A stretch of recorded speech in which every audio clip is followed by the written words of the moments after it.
굿모닝 투자의 아침 2부의 문을 열겠습니다. 오늘 첫 순서 좀 특별하게 준비를 해봤는데요. 지금 한국경제TV가 지금 대한민국 주가 3000 시대를 준비하면서 글로벌 빅샷들의 투자 해안을 들어볼 수 있는 코너를 준비했습니다. 빅샷 인터뷰 글로벌 그루에게 듣는다라는 내용이 되겠는데요. 오늘 첫 시간은 이머징마켓을 30년 이상 연구한 이머징마켓의 대가지요. 마크 모비우스 템플턴자산운용 이머징마켓그룹 회장편이 되겠습니다.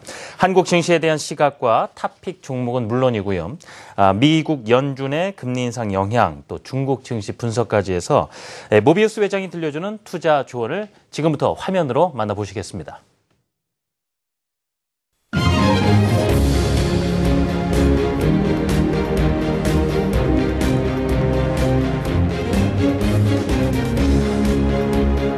안녕하세요. 빅샷 인터뷰 글로벌 그루에게 듣는다 김민지입니다. 오늘 이 시간은 마크 모비우스 템플턴자산운용 이머징마켓 회장과 함께 투자에 대한 이야기 들어보도록 할 텐데요.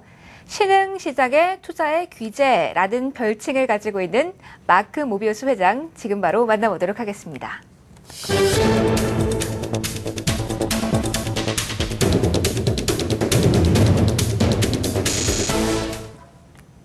Hi, Dr. Mobius. Hi. Thanks for being with us today. Let's start by looking at the big picture of the Korean market. I've been looking at your index, and your index holds sizable amount of Korean stocks. So I'd like to ask you, are you still positive on the Korean market?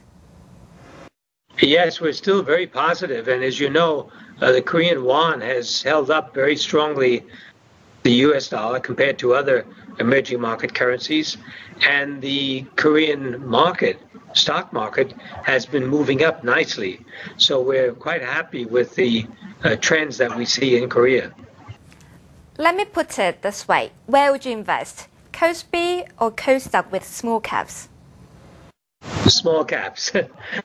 Small caps are going to be doing much better in Korea, we believe. And you can see the results in our small cap fund. Then what are your topics in KOSTOCK? Any stocks that you've been following recently? Well, if you look at our hold, the stocks that we hold, including Bingaray is one that we like very much. Another one is Anapas, as you know. That's another one we like. And Daikyo we have in the portfolio. So there are a number of these small cap stocks that we have in the portfolio. Then in which sector do you have special interest in? We like the science and medical sector, but also we like the consumer sector, anything to do with consumers. We're finding that such stocks are very, very good. They're growing. And as you know, the per capita income in Korea is going up. So companies like Youngwon Holdings is a good example of that. You've talked about consumer and medical. How about the financial sectors? It's been going higher and higher in recent days. Yes, some of the financial stocks look interesting, but we found that the small caps are better in terms of valuations and in terms of growth prospects. I believe you're very positive on the Chinese market as well, but there are concerns. Do you think that investors should be worried about the bubbles? Yeah, it looks like a bubble is forming in China, but sometimes these bubbles can last a long time. They can get bigger and bigger and bigger until they burst. So it is true that the Chinese market has been on a roll and has been growing at very, very fast pace. The A-share market, of course, the H-share in Hong Kong have been moving up as well, but the valuations are not excessive. So we're finding that it's a good idea to buy Chinese stocks. So you're saying now it's not late to join, right? No, it's not too late. Of course, you have to select carefully. You cannot just buy anything, but select carefully. If it's that obvious, is it a risk or is it an opportunity for the Korean market? Yes, there's a good opportunity for the Korean market because I believe the Korean market in many ways reflects the growth. Because as you know, the Korean companies are becoming more and more involved in China. So I think it's a good way to get entry into China as well. So, will the emerging market be affected by the Fed rate hike? Of course, if there's a very, very big interest rate hike, the entire globe will be affected in one way or another. Of course, the effect may not come sudden, but it will come eventually. But as it stands now, you have two opposing camps. On the one hand, in the U.S., they're talking about actually raising rates. In Europe, Japan, and China, they're doing the opposite. They want to lower rates and increase the money.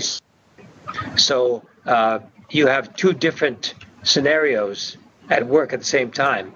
So I believe that the interest rate environment will still be rather benign. It will not have a very big impact. And about the dollar, what is your outlook on dollar? I think the dollar is probably going to stabilize around this level because the U.S. authorities are beginning to work on the strong U.S. So you will see some appreciation, but it will not be as big as we've seen recently. I'd like to ask you about the oil price. You expected the oil price to rebound to $90 per barrel within this year. Are you still with that idea? I wouldn't say within this year. I said it will rebound to that level, but this year probably will reach 70 or that level. But over the longer term, it will certainly go up to 90 or even higher. And this would be the last question, but the most important question. Could you share your investment tips with us? Well, the first thing is do the research first. Before you invest, you must investigate. And it's very, very important to do that. Secondly, be diversified. Don't just invest in the Kospi or in the Korean market, but invest globally. Of course, the Korean market is important, but you must be ready to invest globally. And thirdly, don't be frightened by volatility, because there'll be lots of volatility. The stocks will go up and down.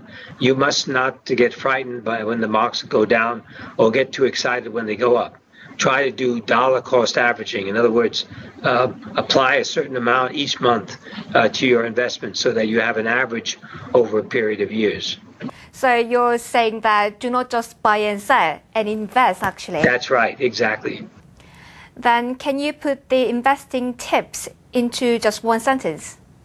I would say to buy when others are despondently selling and to sell when others are greedily buying. The highest rewards. That'll be it for today, and thank you very much for joining us today. Thank you. Bye-bye. 네, 지금까지 모비우스 템플턴자산운용 이머징마켓 회장과 함께 이야기 나눠봤습니다. 중소형주에 대한 확신 확인할 수 있었고요. 투자하기 전에 조사를 해라, 글로벌 시장으로 눈을 돌려라, 그리고 변동성에 너무 민감하게 반응하지 말아라 라는 크게 세 가지 투자 조언 나왔습니다. 투자 전략 세우시는데 참고해 보시기 바랍니다.